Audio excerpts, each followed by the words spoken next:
चलो, electrostatic force,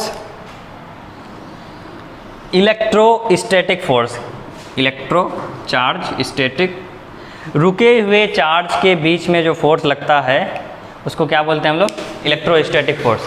मतलब किन्हीं चार्ज्ड बॉडी के बीच में जो फोर्स लगता है, चार्ज बॉडी, दो बॉडी को हम लोग चार्ज कैसे कर सकते हैं? रबिंग करके, घिस के, है ना। एक बॉडी के सरफेस के ऊपर दूसरे बॉडी को घिसेंगे तो क्या होगा?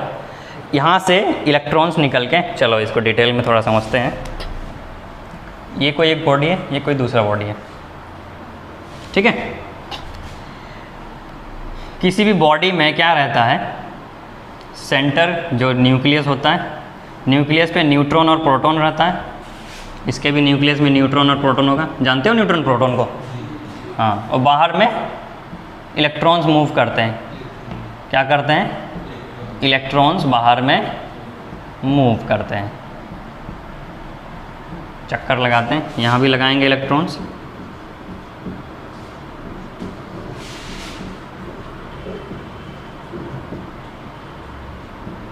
इलेक्ट्रॉन्स को ऐसे हम लोग ई पर पावर माइनस चढ़ा कर दिखाते हैं ना, क्योंकि इलेक्ट्रॉन में नेगेटिव चार्ज होता है।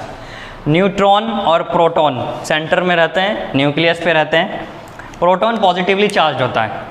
अच्छा, जितने भी नंबर ऑफ प्रोटॉन जो है, या फिर सीधे P बराबर E कर देते हैं ना, P बराबर E का मतलब नंबर ऑफ प्रोटॉन और नंबर ऑफ इलेक्ट्रॉन बराबर होते हैं एक न्यूट्रल बॉडी में। Neutral body means uncharged body, जिसमें चार्ज अभी तक नहीं आया है, उसमें क्या रहता है? नंबर ऑफ प्रोटॉन और नंबर ऑफ इलेक्ट्रॉन बराबर होते हैं।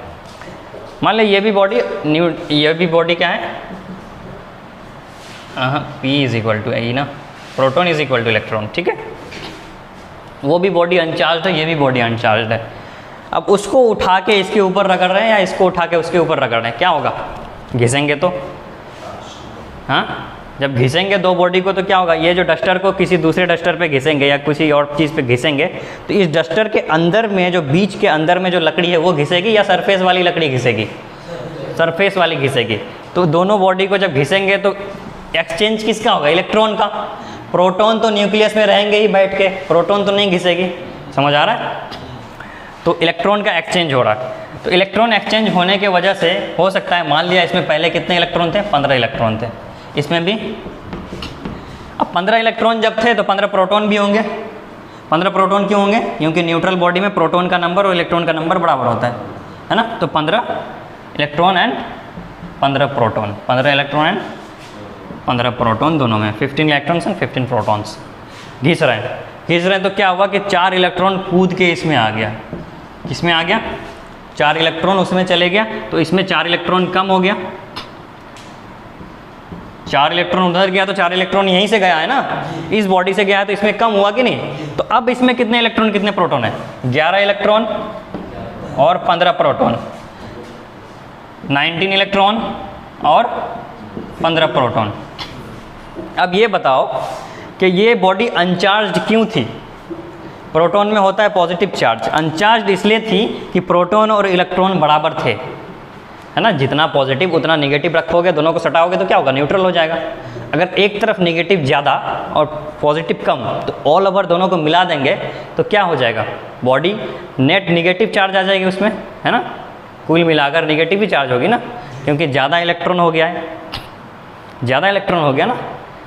ज़्यादा इलेक्ट्रॉन कम प्रोटॉन, मतलब ज़्यादा नेगेटिव कम पॉजिटिव, तो ओवरऑल क्या दिखाएगी? वो नेगेटिव ही दिखाएगी ना। इसमें ज़्यादा प्रोटॉन कम इलेक्ट्रॉन, तो ओवरऑल पॉजिटिव। तो ये बॉडी जो इलेक्ट्रॉन लूज़ किया, ये बॉडी क्या किया? इलेक्ट्रॉन लूज़ किया ना, अपना इलेक्ट्रॉन दिया, डोनेट किया। तो इलेक्ट्रॉन डोनर बॉडी को क्या बोलते हैं हम लोग? Positively charged. क्या बोलते हैं? Positively charged. और ये जो है इलेक्ट्रॉन गेन किया, इलेक्ट्रॉन खींचा है, लिया, तो इलेक्ट्रॉन गेनर को क्या बोलेंगे हम लोग? निगेटिवली चार्ज्ड, है ना। अब दोनों बॉडी चार्ज हो गया, चार्ज हुआ ना दोनों बॉडी। अब इन दोनों को जब पास लाएंगे तो जो फोर्स लगेगा इन दोनों के बीच में, वही फोर्स है इलेक्ट्रोस्टैटिक फोर्स। इलेक्ट्रोस्टैटिक फोर्स क्या है? Force between charge bodies. Charge body के बीच में जो फोर्स लगता है उसी को क्या बोलते हैं हम लोग? इलेक्ट्रोस्टैटिक फोर्स बोलते हैं। ये क्लियर हुआ? ऐसा करो, इसको अपने कॉपी में इस तरह से लिखना है कि तुम्हें क्लियर समझ आ जाए। अभी क्लियरली लिखना है, दूर दूर स्टेप बाय स्टेप क्लियर लिखो। क्लियर लिखना है। यहाँ पे गचपच हो गया हल्का सा, लेकिन सारी बातें तुम लोगों को समझ आई है। तो सारी बातें जब समझ आई है तो अपने से तो कॉपी पे सजा के लिख सकते हो ना, ताकि तुम्हें बाद में भी समझ आए, है ना।